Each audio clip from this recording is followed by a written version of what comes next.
कामिका एकादशी ही चातुर्मासातील पहिली एकादशी आहे. या एकादशीच्या व्रताने ब्रह्महत्येचे पातक नाहीसे होते व इच्छित फलप्राप्ती होते. सर्व व्रतांमध्ये एकादशी ही सर्वाधिक महत्त्वाचे अशी हे व्रत आहे.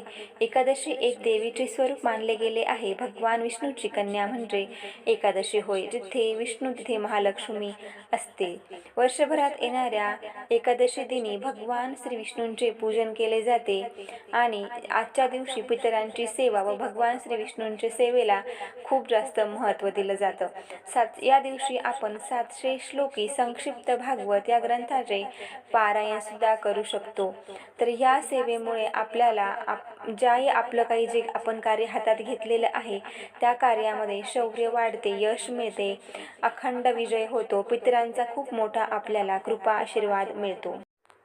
एकादशीच्या व्रताच्या दिवशी आपण जर भागवत ग्रंथाचे पारायण जर केले तर आपल्या घराण्याची जी मूळ कुलस्वामिनी देवी आहे व खंडोबा जे आपले कुलदैवत आहे ते प्रसन्न होतात.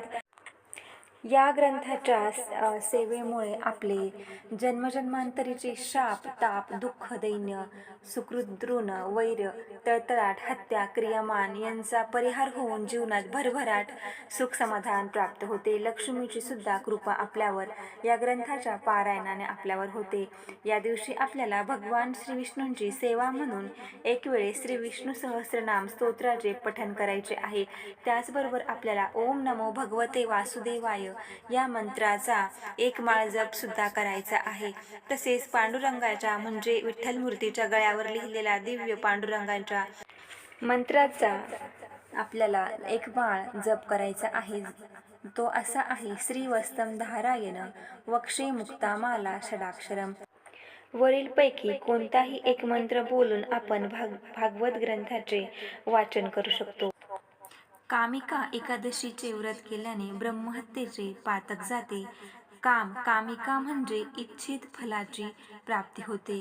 तर अशा रीतीने कामिका एकादशीला खूप जास्त महत्त्व आहे. याने आपल्या मनातील सर्व इच्छांची, मनोकामनांची पूर्तता होते. तर असे हे कामिका एकादशीचे व्रत खूप फलदायी आणि प्रभावशाली असे हे व्रत आहे. तर जरूर करून बघा. व्हिडिओ आवडला तर लाईक करा, शेअर करा आणि सबस्क्राईब